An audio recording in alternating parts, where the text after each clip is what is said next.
The stagecoach lurched to a stop in front of the Silver Creek Saloon in Pinos Altos, New Mexico, and when the door swung open, every man on the dusty street turned to look at the woman who stepped down into the afternoon sun of 1878, her left eye swollen shut and bruised the color of rotting plums.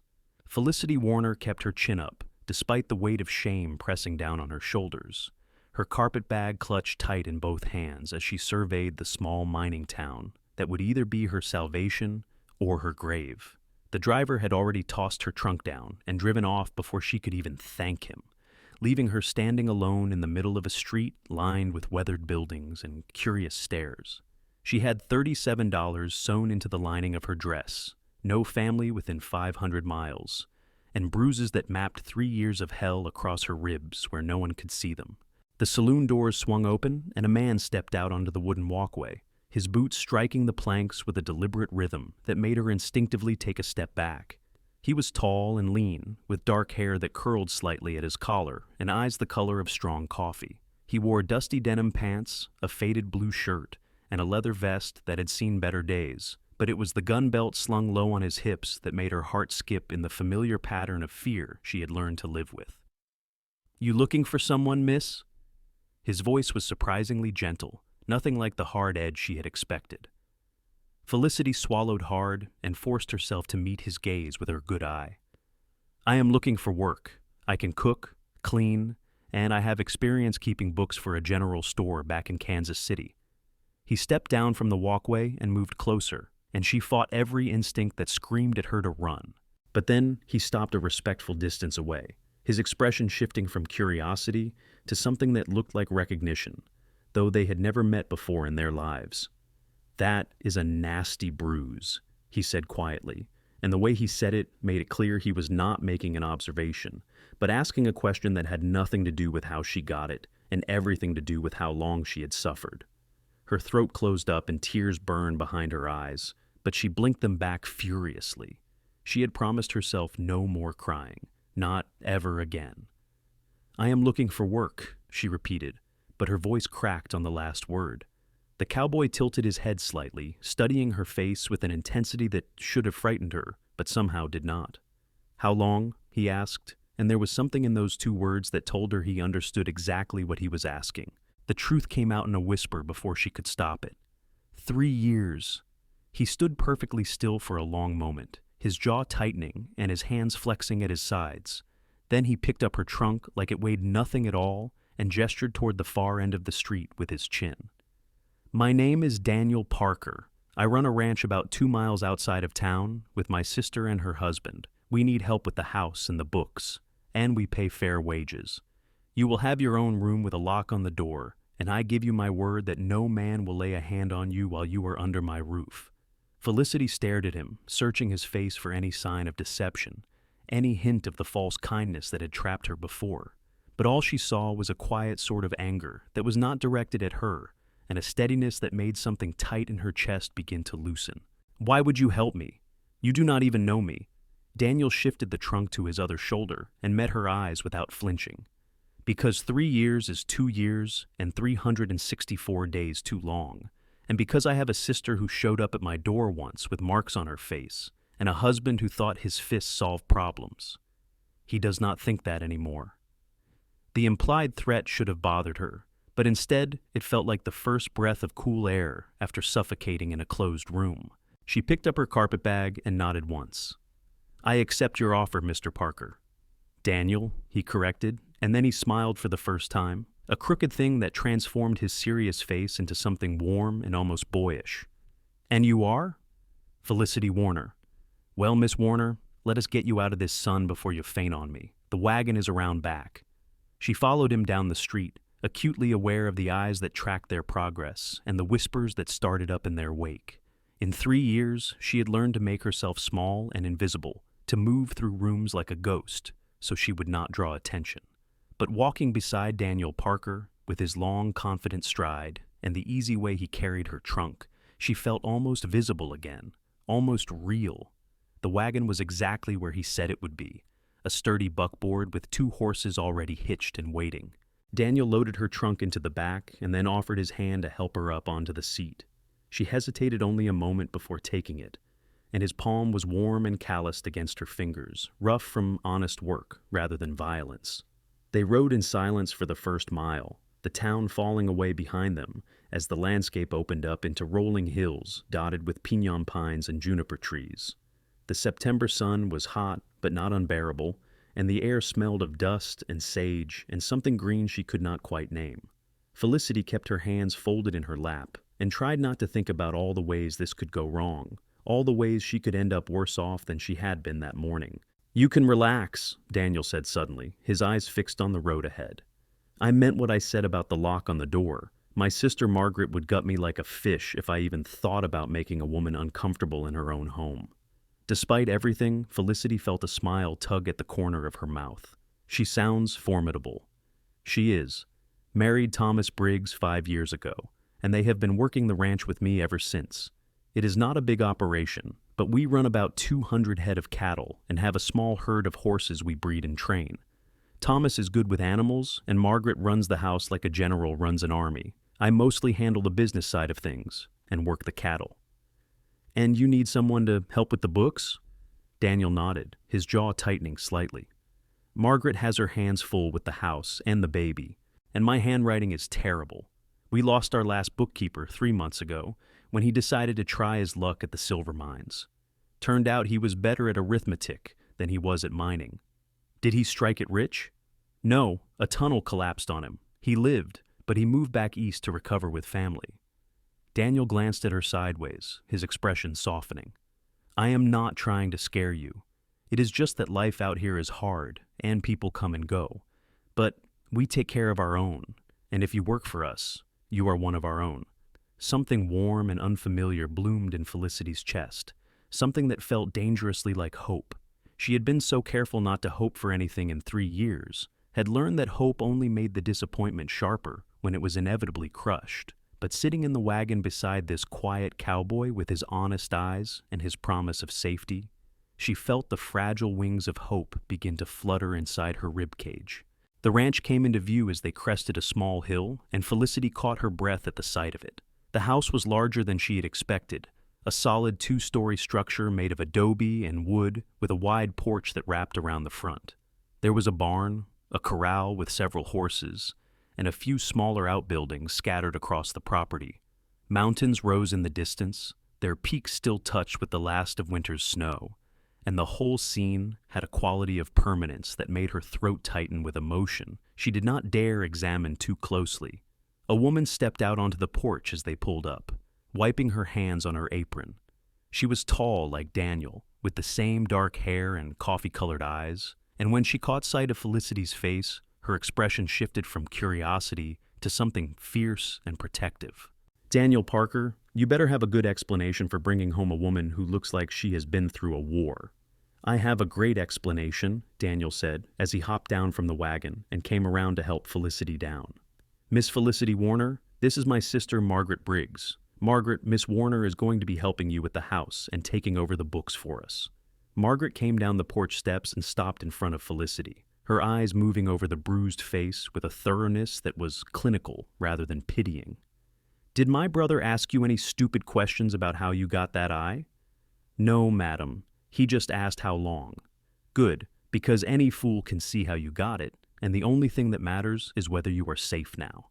Margaret reached out and took Felicity's hands in her own, squeezing gently. "You are safe here. I promise you that. Now come inside and let me get some cool compresses on that eye before it swells any worse." Felicity felt tears welling up again and blinked them back hard. "Thank you." "No, thanks necessary. We women have to look out for each other." Margaret looped her arm through Felicity's and led her toward the house, calling back over her shoulder. "Daniel, bring her trunk up to the blue room and then go find Thomas. Tell him we have another hand for dinner." Daniel tipped his hat with a small smile and went to retrieve the trunk, while Margaret ushered Felicity into the coolness of the house. The interior was beautifully maintained, with polished wood floors and simple but sturdy furniture. Lace curtains hung at the windows, and the smell of baking bread filled the air. It was the kind of home Felicity had dreamed of as a girl, before she had married a man with charm in his smile and cruelty in his fists. Margaret led her up the stairs to a bedroom painted a soft blue with white trim around the windows, There was a bed with a real mattress, a wardrobe, a washstand with a pitcher and basin, and a rocking chair in the corner. But what made Felicity's breath catch was the lock on the inside of the door, exactly as Daniel had promised. "You are the only one with a key," Margaret said, pressing a small brass key into Felicity's palm. "No one comes in unless you invite them. Now, sit down and let me take a look at you." Felicity sank down onto the edge of the bed, exhaustion suddenly crashing over her like a wave. She had been traveling for 6 days, sleeping in stagecoach stations and cheap hotels, always looking over her shoulder, always afraid that Roger would somehow find her and drag her back. But here, in this blue room, with this fierce woman pressing cool claws against her swollen eye, she felt the first true stirring of safety she had known in 3 years. "I left him," she whispered, the confession spilling out before she could stop it. "My husband, Roger. I left him 6 days ago while he was passed out drunk. I took all the money I had been hiding, and I ran." Margaret's hands stilled for a moment, and then she continued her careful ministrations. "Did he follow you?" "I do not know. I was careful to cover my tracks, but he is not the kind of man who lets go of what he thinks belongs to him." "Well, he is going to have to learn." Margaret's voice was hard as flint. "Because New Mexico is a big territory, and Pinos Altos is a small town where strangers are noticed. If he shows up here, we will know about it, and he will find out that we do not take kindly to men who hurt women." Daniel appeared in the doorway with the trunk, and Margaret waved him in. "Put it by the wardrobe. And Daniel, Miss Warner's husband might come looking for her. Roger is his name. We need to make sure everyone in town knows to send word if a stranger starts asking questions." Daniel's expression went very still, and Felicity saw that quiet anger flicker in his eyes again. "Consider it done. Does he know you came to New Mexico?" Felicity shook her head.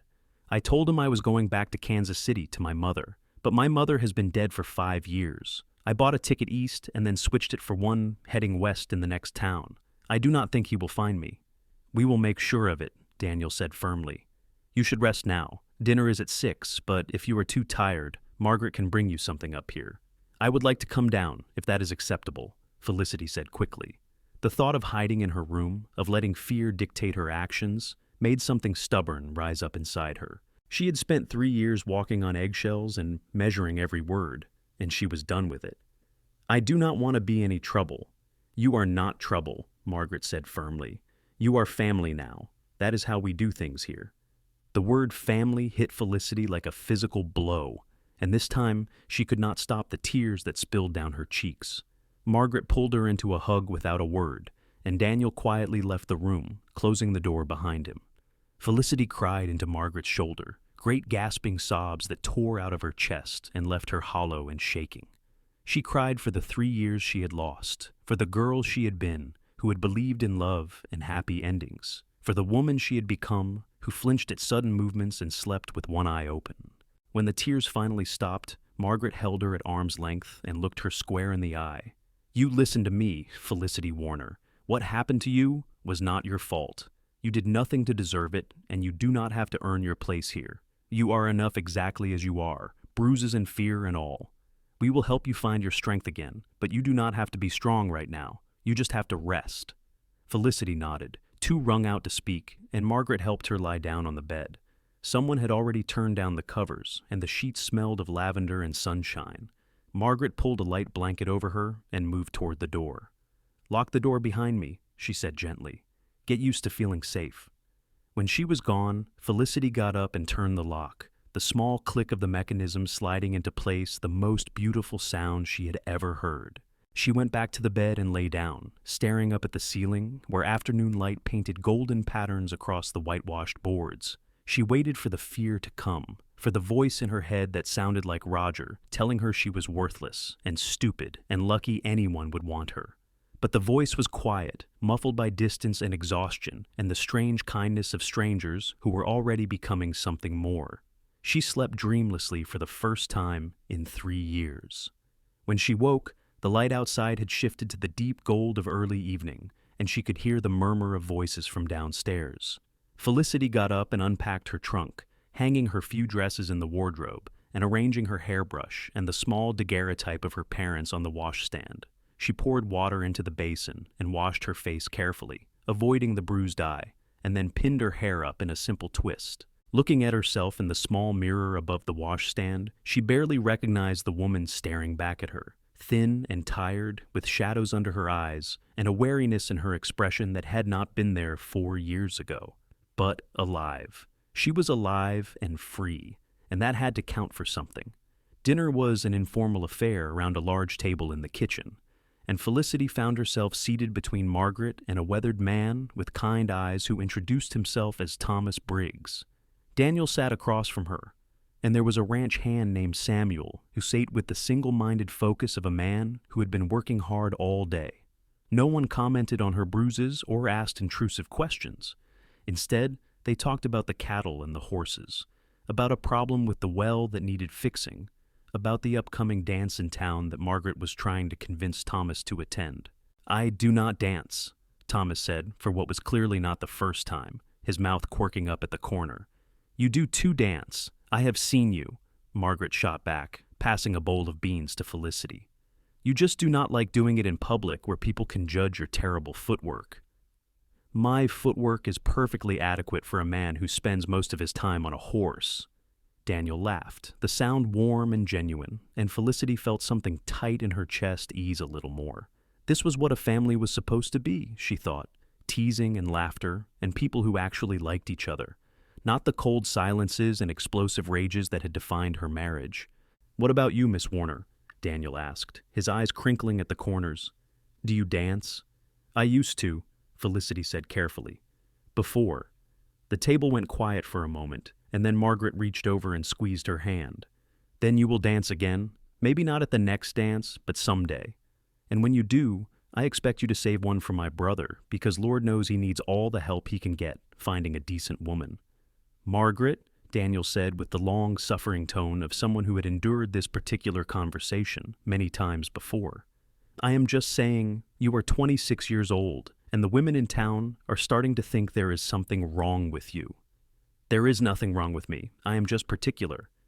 "Particular is one word for it. Stubborn is another." Felicity felt a smile tugging at her lips despite herself, and when Daniel caught her eye across the table, he gave her a look that was equal parts exasperation and affection. It struck her suddenly how handsome he was when he smiled, how the seriousness of his expression softened into something that made her heart do a strange little flip in her chest. She looked away quickly, reminding herself that she had no business thinking about any man that way, not after everything she had been through. She needed to focus on healing, on building a new life, on learning to trust herself again. Romance was the last thing she needed. But that night, lying in her locked room with moonlight spilling through the window, Felicity found herself thinking about the way Daniel had looked at her in the street, the way he had asked, "How long?" with such gentle understanding. She thought about his promise that she would be safe under his roof, about the quiet anger in his eyes that was not directed at her but at the person who had hurt her. And for the first time in 3 years, she let herself imagine what it might be like to be cared for by a man who kept his promises.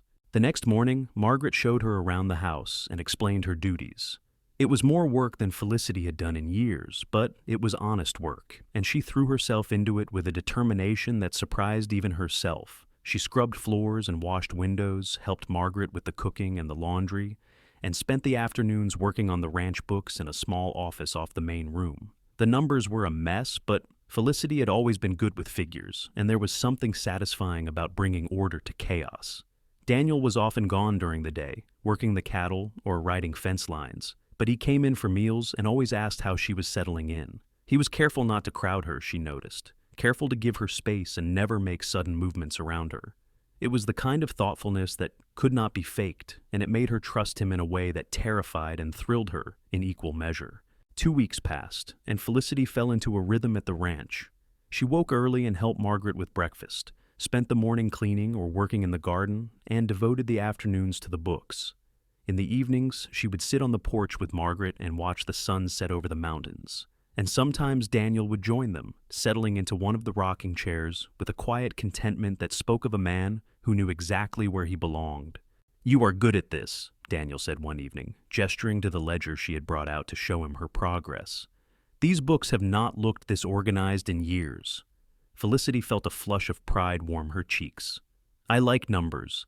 They make sense in a way that words sometimes do not.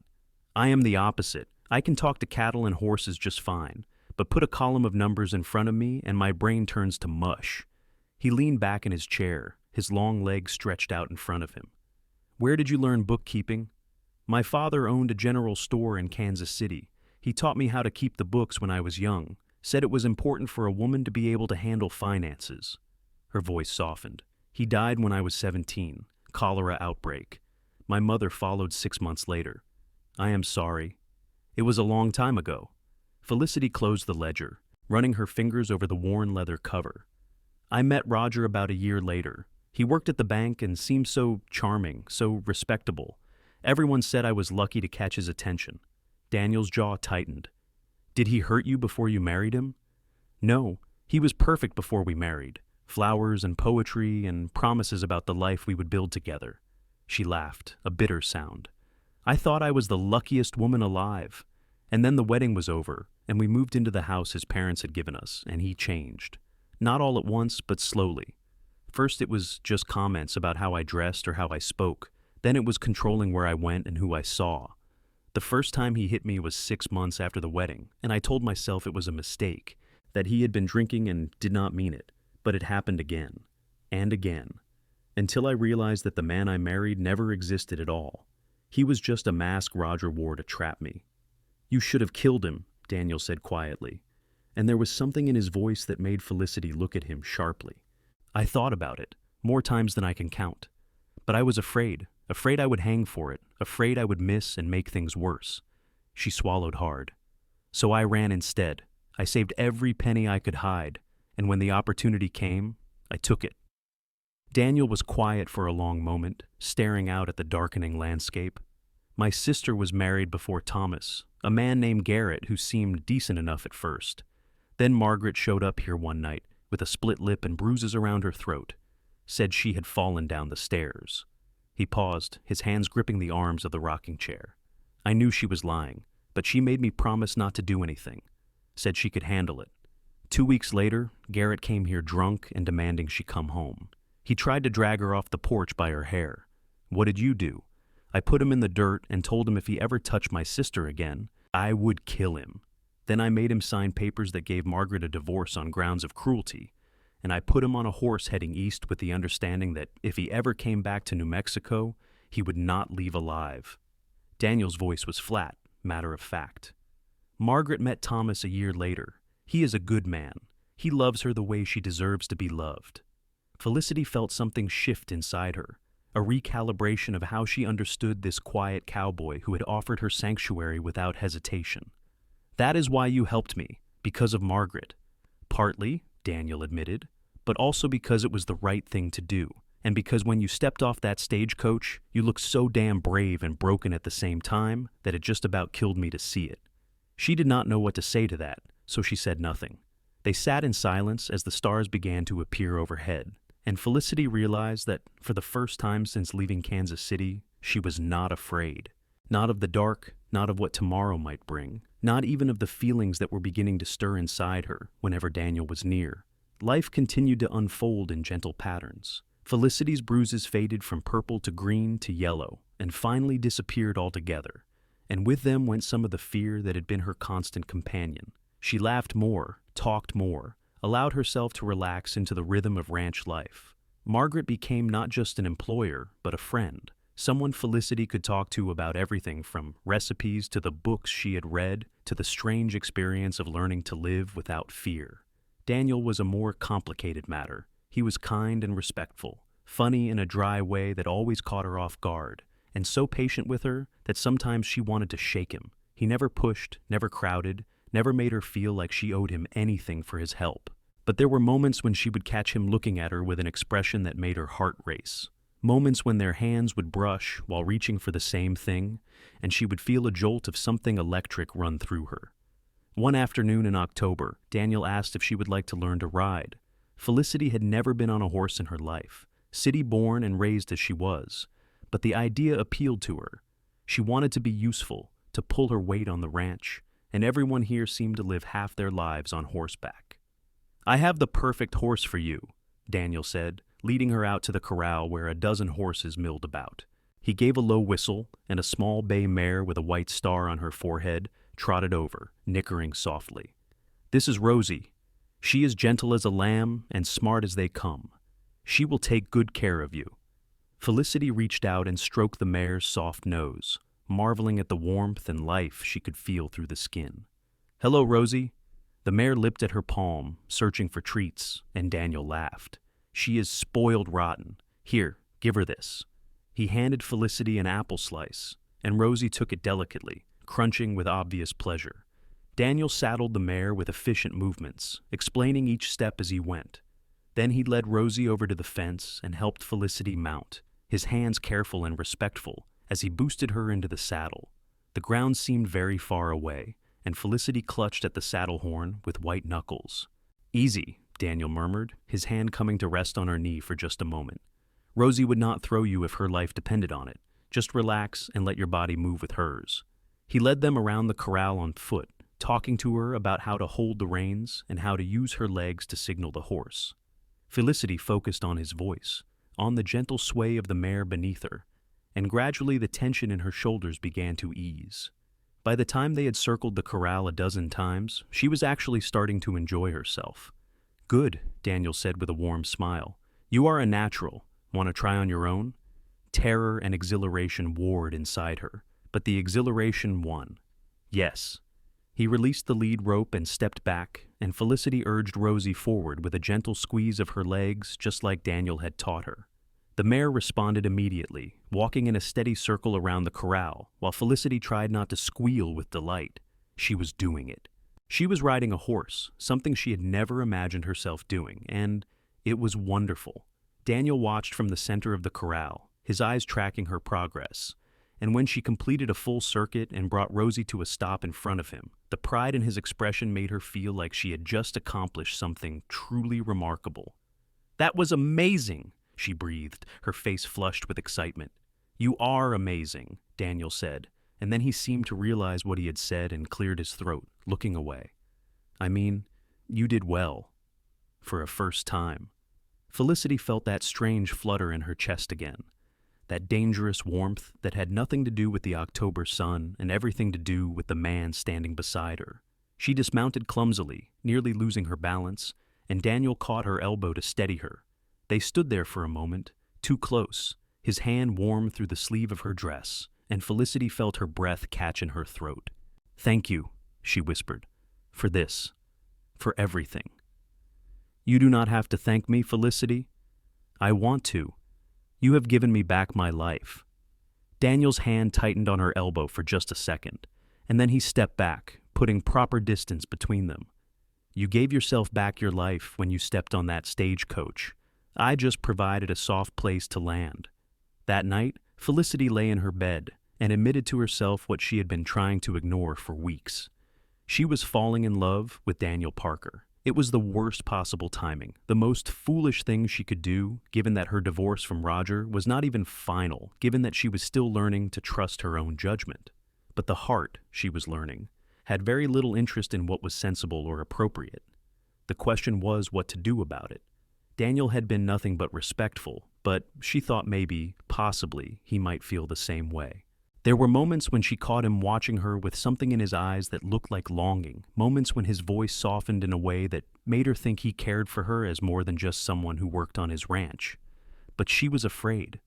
Afraid of being wrong, afraid of ruining the safe haven she had found here, afraid of opening her heart only to have it broken again.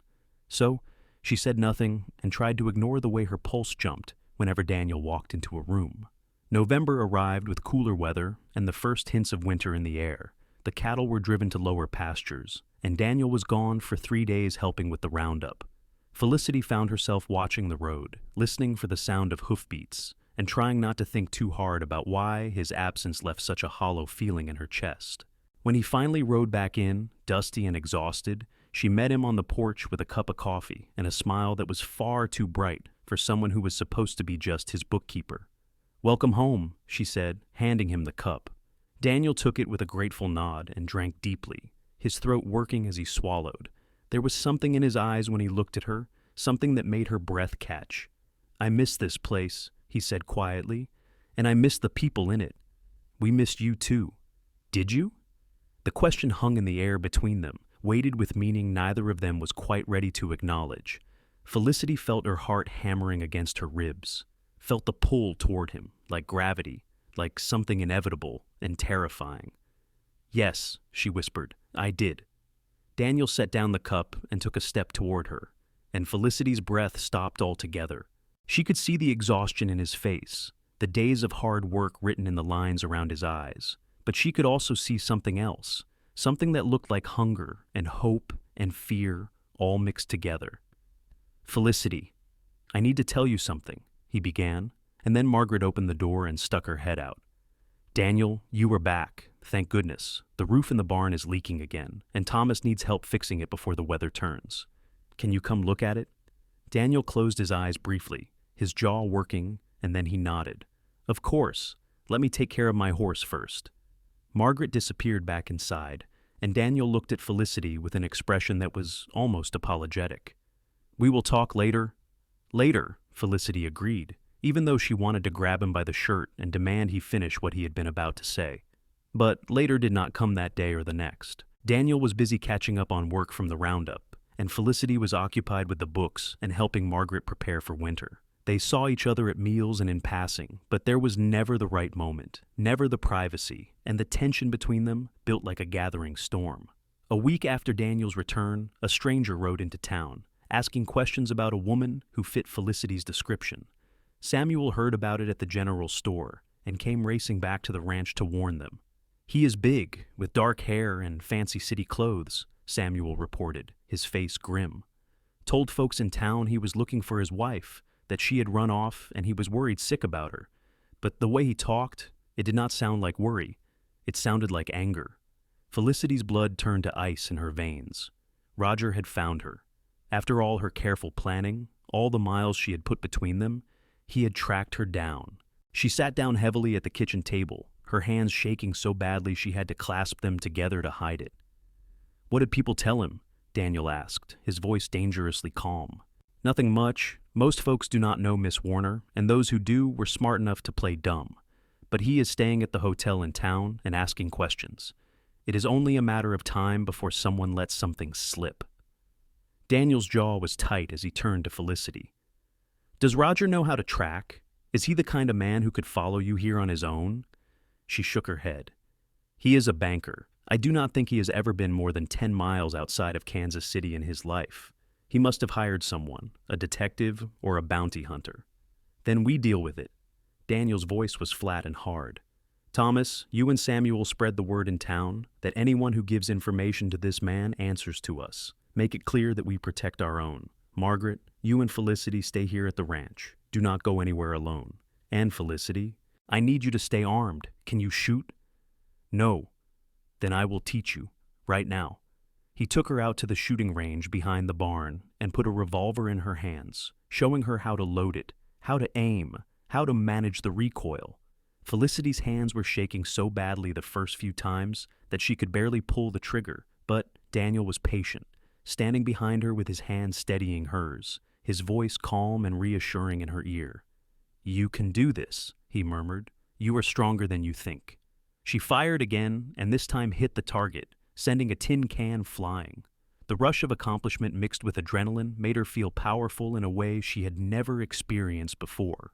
Again, Daniel said, and she fired again and again until the cylinder was empty and her ears were ringing from the noise. Good, you are a quick study. He reloaded the gun and handed it back to her. Keep this with you at all times. If Roger shows up here, if he tries to take you, you shoot him. Do not hesitate, do not talk to him, just shoot. Do you understand? Felicity looked down at the gun in her hand, at the weight of it, the solidity. 3 years ago, she had been powerless, trapped, too afraid to even imagine fighting back. But that woman was gone, burned away by hard miles and harder choices. The woman standing here now, the woman who had escaped and built a new life and learned to ride horses and shoot guns, was someone different, someone Roger had never met and would not recognize. I understand, she said, and meant it. That night, Daniel slept on the couch downstairs with his own gun close at hand, and Felicity lay in her locked room with the revolver under her pillow. She did not sleep, just lay there in the darkness, listening to every sound, every creak of the house settling, every whisper of wind through the trees. Fear was trying to reclaim her, trying to drag her back into the frozen paralysis of her marriage, but she fought it with everything she had. She would not go back, not now, not ever, not even if Roger killed her for refusing. 2 days passed in tense waiting, and then Roger made his move. He rode out to the ranch in broad daylight, confident as a king coming to reclaim his territory. Felicity saw him from the window and felt her stomach drop, but she forced herself to stay calm, to think clearly. Daniel was in the barn with Thomas, and Margaret was in the kitchen. She could scream, and they would come running, or she could handle this herself. She chose herself. Felicity walked out onto the porch with the revolver hidden in the folds of her skirt. And when Roger saw her, his face split into a smile that did not reach his eyes.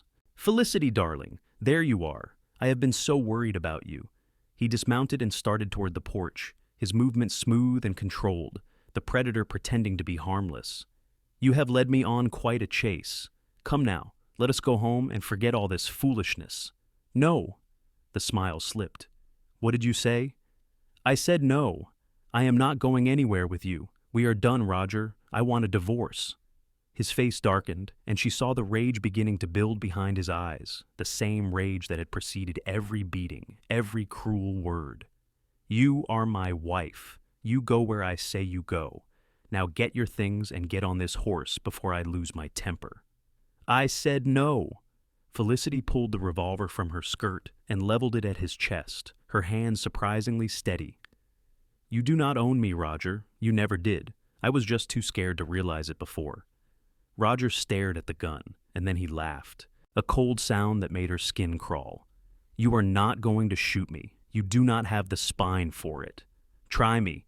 He took a step toward the porch, and Felicity pulled back the hammer with an audible click. "One more step, and I will put a bullet in you. I swear it." "You stupid, worthless—" Roger lunged for the porch, and Felicity squeezed the trigger. The gun roared and kicked in her hands, and Roger stumbled back, his hand flying to his shoulder, where blood was already spreading through his expensive shirt. He stared at her in shock, as if he could not quite believe what had just happened. "You shot me," he said stupidly, "and I will shoot you again if you do not get back on that horse and leave. This is my home now, and you are not welcome here." Daniel burst out of the barn, with his own gun drawn, Thomas right behind him. They took in the scene in an instant, Roger bleeding and stumbling, Felicity standing on the porch with the revolver still pointed at her husband, and Daniel's expression shifted from alarm to something like pride. "You heard the lady," Daniel said, his voice hard as iron. "Get on your horse and ride out. If you come back, we will finish what she started." Roger looked from Felicity to Daniel, to the gun still pointed at his chest, and something in him seemed to crumble. He clutched his bleeding shoulder and stumbled back to his horse, mounting clumsily. "This is not over," he spat. "She is my wife. I have rights." "You have nothing," Daniel said flatly. "She left you, and now she has shot you. I think a judge will have no problem granting her a divorce on grounds of self-defense. Now get out of here before we call the sheriff and have you arrested for trespassing and threatening a woman with violence." Roger wheeled his horse around and kicked it into a gallop, disappearing down the road in a cloud of dust. The moment he was out of sight, Felicity's legs gave out and she sat down hard on the porch steps, the gun clattering from her nerveless fingers. She was shaking all over, great convulsive tremors that rattled her teeth and made her breath come in ragged gasps. Daniel was beside her in an instant, gathering her into his arms and holding her tight against his chest. "You did it," he murmured into her hair. "You faced him down and you won. I am so damn proud of you." Felicity clung to him and let herself cry, but these tears were different from the ones she had shed in her blue room. These were tears of release, of triumph, of the terrible joy that came with surviving something that should have destroyed her. She had shot Roger. She had actually pulled the trigger and sent him running. The knowledge was heady and terrifying and absolutely exhilarating. "I was so scared," she sobbed against Daniel's shirt. "I know, but you did it anyway. That is what bravery is." Margaret came running out of the house with a shotgun of her own, her eyes wild. "What happened? I heard gunshots." "Miss Warner just sent her husband packing with a bullet in his shoulder," Thomas said, and there was admiration in his voice. "It was the most impressive thing I have seen in years." Margaret looked at Felicity, and then a fierce smile spread across her face. Good. I hope it hurts like hell. They helped Felicity into the house, and Margaret made tea while Thomas went to town to report the incident to the sheriff. Daniel stayed close, his presence steady and comforting, and gradually Felicity's shaking subsided.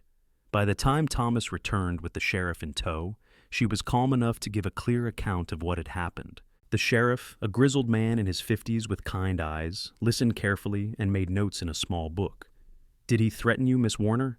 Yes, he told me to get on his horse and come home, or he would lose his temper. That is what he always said before he hit me. The sheriff nodded. And you have witnesses to the abuse from your marriage? I do not know. I had no family left in Kansas City, and Roger made sure I had no friends.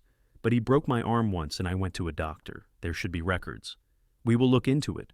In the meantime, you were well within your rights to defend yourself on this property. If your husband comes back, he will be arrested for trespassing and assault, and given that he is currently bleeding from a gunshot wound, I expect he will think twice before bothering you again. The sheriff tipped his hat to her. You are a brave woman, Miss Warner. Most women in your situation do not have the courage to fight back. I learned from the best, Felicity said, glancing at Margaret, who smiled back at her with understanding. After the sheriff left, life at the ranch returned to its normal rhythm. But something had fundamentally changed. Felicity felt different, lighter, as if shooting Roger had somehow severed the last chains that bound her to her past. She had looked her greatest fear in the face and pulled the trigger, and now she knew with absolute certainty that she would never be powerless again. Daniel seemed different too, or maybe it was just that Felicity was finally allowing herself to see what had been there all along. He watched her with an intensity that made her skin flush, found excuses to be near her, touched her hand or her shoulder with a gentleness that made her heart ache. The tension that had been building between them for weeks was reaching a breaking point, and Felicity knew that something had to give. It happened 3 days after she shot Roger. Felicity was in the office working on the books when Daniel appeared in the doorway, and the look on his face made her breath catch. "Can we talk?" he asked quietly. She set down her pen and nodded, her heart suddenly racing. Daniel came into the room and closed the door behind him, and for a moment he just stood there, looking at her like he was trying to memorize every detail of her face. "I have been trying to keep my distance," he said finally. "Trying to give you space to heal, to figure out what you want without any pressure from me. But I cannot do it anymore, Felicity. I have to tell you how I feel, even if it is too soon, even if you are not ready to hear it. Daniel, I am in love with you." The words came out in a rush, like he had been holding them back for so long that they exploded out of him. "I think I have been in love with you since the moment you stepped off that stagecoach and looked at me with that awful bruise on your face and so much courage in your eyes. I know you have been through hell. I know you need time, but I had to tell you because every day I do not tell you feels like a lie." Felicity stood up on shaking legs, her heart pounding so hard she thought it might burst right out of her chest. "Daniel, You do not have to say anything. I just needed you to know, and I promise, it will not change anything here. You will always have a place on this ranch, always have a home, whether you feel the same way or not." She crossed the room in 3 quick steps and took his face in her hands, pulling him down to kiss her. For a moment, Daniel was too shocked to respond, but then his arms came around her and he kissed her back with a hunger that stole the breath from her lungs.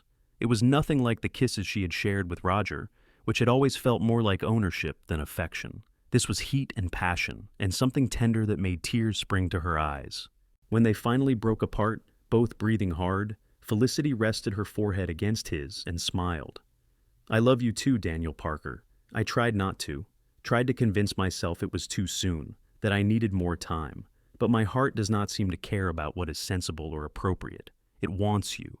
Daniel let out a shaky laugh and hugged her tight, burying his face in her hair. "Thank God. I was prepared to wait as long as it took, but I was hoping I would not have to." They stood there in the office, holding each other, and Felicity felt something settle deep inside her, a sense of rightness that she had never experienced before. This was what love was supposed to feel like, safe and exciting and full of possibility. Not the twisted mockery Roger had sold her, but something real and true and worth fighting for. "What happens now?" she asked, pulling back to look up at him. "Now we take things slow," Daniel said, brushing a strand of hair back from her face. We do not have to rush into anything. You just escaped one marriage, and I do not want you to feel like you are trading one cage for another. We can just be together, spend time together, and figure out what this is between us." "I like that plan." Felicity hesitated, and then decided to be completely honest. "But you should know, I want this to be real. I want a future with you, Daniel. Not tomorrow, maybe not even next year, but someday." "Someday sounds perfect to me." They told Margaret and Thomas that evening, and both of them were so obviously unsurprised that Felicity had to laugh. "You two are not exactly subtle," Margaret said with a grin. "I have been waiting for one of you to make a move for weeks now." "I was trying to be respectful," Daniel protested. "You were trying to be stubborn," Thomas corrected, clapping him on the shoulder. "But I am glad you finally came to your senses. Felicity is good for you." Over the next few months, Felicity and Daniel navigated their new relationship with a carefulness that was both frustrating and necessary. They went on rides together, just the two of them, exploring the hills and valleys around the ranch. They sat on the porch in the evenings and talked about everything and nothing, learning each other's histories and dreams and fears. Daniel courted her the way Roger never had, with small, thoughtful gestures and genuine interest in what she thought and felt. In December, word came from Kansas City that Roger had filed for divorce, citing irreconcilable differences and Felicity's abandonment of the marriage. It was cowardly of him not to mention that she had shot him, or that he had spent 3 years using her as a punching bag, but Felicity did not care. All that mattered was that she would soon be free, legally and officially, from the worst mistake of her life. Christmas at the ranch was unlike anything Felicity had ever experienced.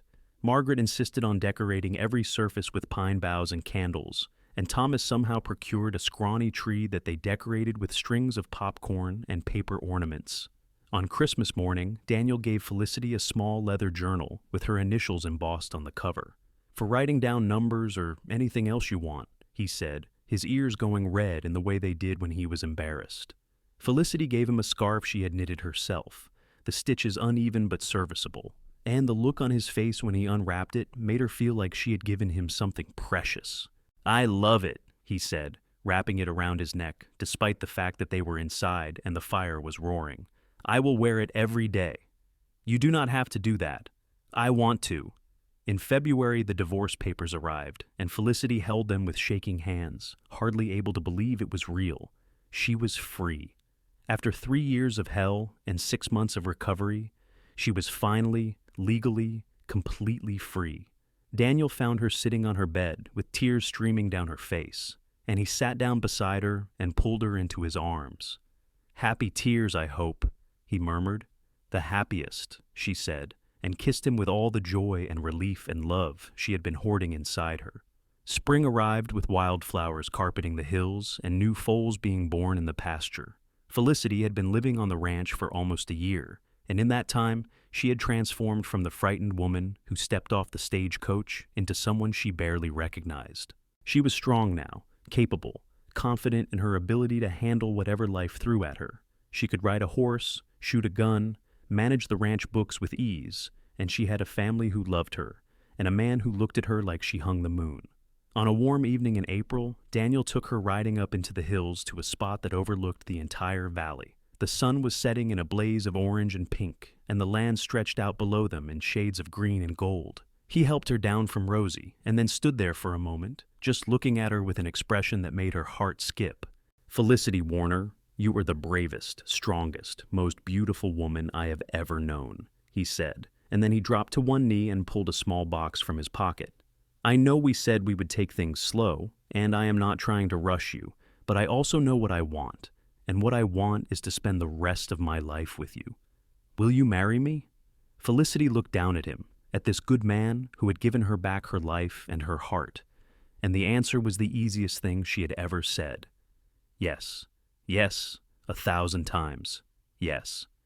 Daniel slipped the ring onto her finger, a simple gold band with a small diamond that caught the last rays of the sun, and then he stood and kissed her with such tenderness that she felt tears streaming down her face. They stood there on the hilltop, wrapped in each other's arms, and Felicity thought that this was what happiness felt like, this perfect moment when the past could not touch her, and the future was full of endless possibility. They were married in June in a small ceremony at the ranch, with Margaret and Thomas standing up as witnesses, and half the town of Pinos Altos in attendance. Felicity wore a simple white dress that Margaret had helped her make, and Daniel wore his best suit with the scarf she had knitted him. The preacher spoke about love and commitment and the sacred bond of marriage, and when Daniel slipped a second ring onto her finger and promised to love and honor her all the days of his life, Felicity believed him with every fiber of her being. The reception was held in the yard, with tables groaning under the weight of food and a fiddler playing lively tunes. Felicity danced with Daniel, with Thomas, with Samuel, and a dozen other ranch hands and townspeople who had become her friends. And when the sun finally set and the guests began to drift away, Daniel took her hand and led her inside to the room they would now share. No locks on the door, because she did not need them anymore. "Are you happy?" he asked, brushing a strand of hair back from her face. "Happier than I ever thought possible," she said, and meant it. Their first year of marriage was not without challenges. Learning to share a life with someone, to compromise and communicate and trust, was harder than Felicity had expected. There were moments when old fears would surface, when Daniel would raise his voice in frustration about something completely unrelated to her, and she would flinch instinctively. But Daniel was patient, and Felicity was determined, and slowly they built a marriage that was based on mutual respect and genuine love. In the spring of 1880, Felicity discovered she was pregnant. The news terrified and thrilled her in equal measure. She had never thought she would want children after everything she had been through, but the idea of carrying Daniel's child, of creating a family with him, filled her with a fierce joy she had not anticipated. Daniel was over the moon, nearly falling off the porch in his excitement when she told him. He immediately became overprotective, trying to prevent her from doing any work around the ranch, and Felicity had to sit him down and explain firmly that being pregnant did not make her fragile. "I know that," he protested. "I just want to make sure you are safe. I am safe, but I also need to be useful. Let me keep doing the books and helping Margaret with the house. I will let you know if I need to rest."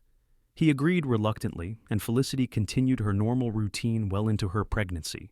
The morning sickness was brutal, but it passed after a few months, and then she felt better than she had in years. Margaret was an invaluable source of advice, having been through pregnancy herself, and the two women spent hours talking about babies and birth and all the terrifying, wonderful things that came with bringing a new life into the world.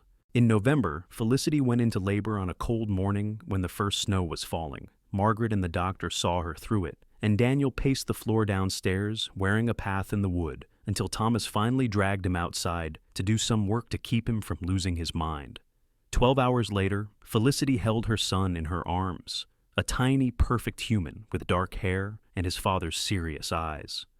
"What should we name him?" Daniel asked, his voice choked with emotion as he looked down at his son.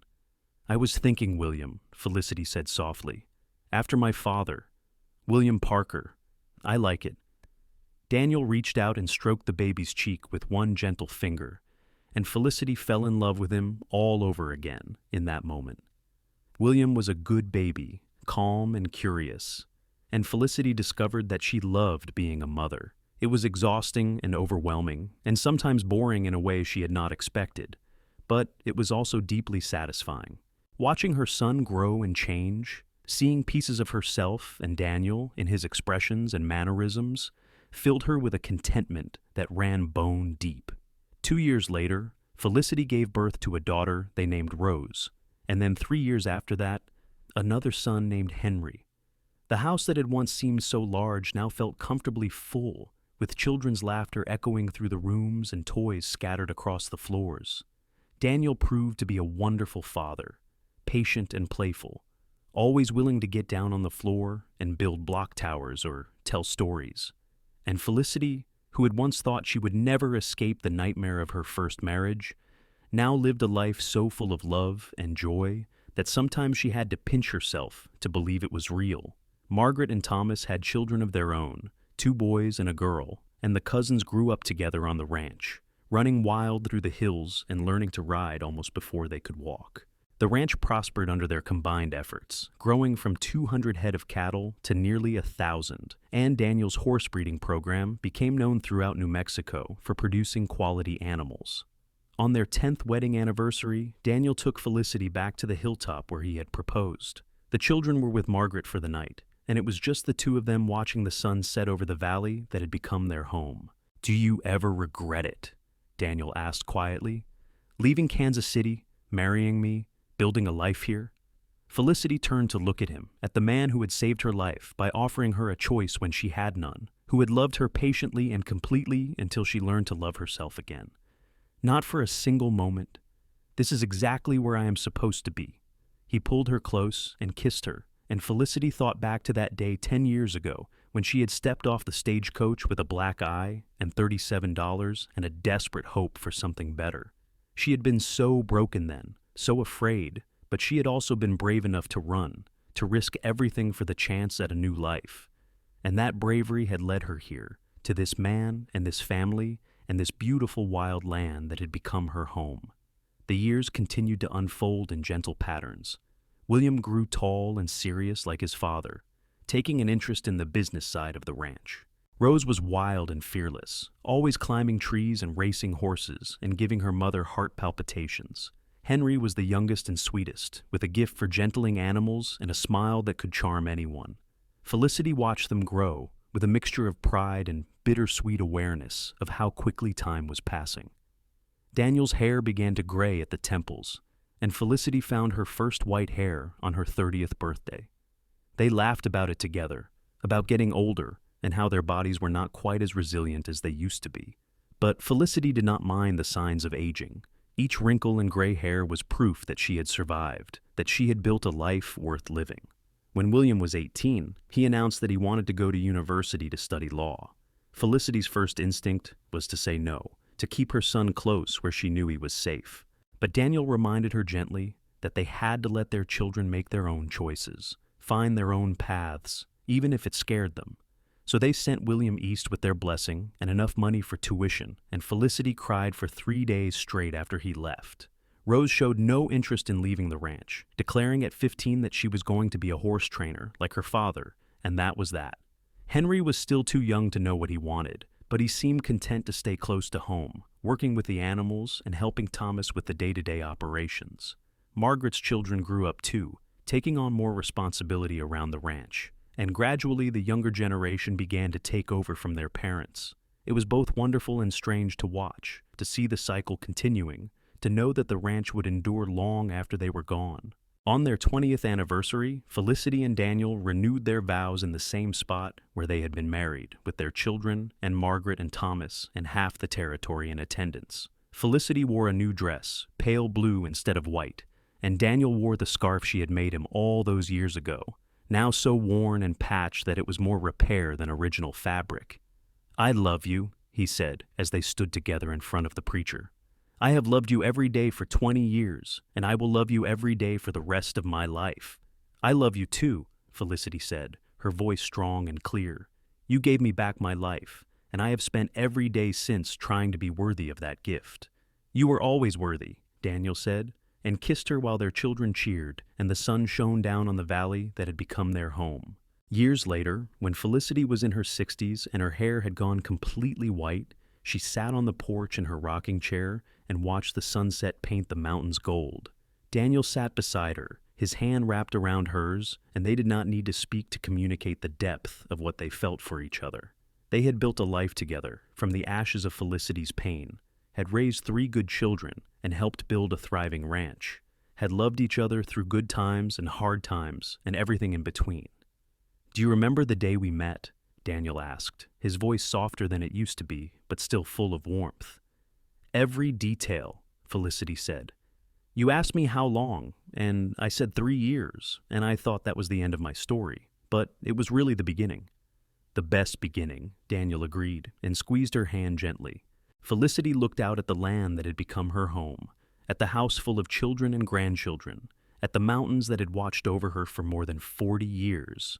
She thought about the frightened woman who had arrived with a black eye and a desperate hope, and the strong woman she had become through sheer determination and the love of a good man. She had survived hell and built heaven, and she would not change a single moment of the journey that had brought her here. "I love you, Daniel Parker," she said, the words as true now as they had been the first time she said them. "I love you too, Felicity Parker," he said, and they sat together in the fading light, two people who had found each other at exactly the right moment and built a love that would endure long after they were gone. Their grandchildren would tell the story for generations about how their grandmother arrived in Pinos Altos with a black eye, and their grandfather asked how long, and she whispered 3 years, and how that moment of honest vulnerability had been the seed from which an entire family tree grew. They would tell about courage and love and second chances, about how even the darkest night eventually gives way to dawn.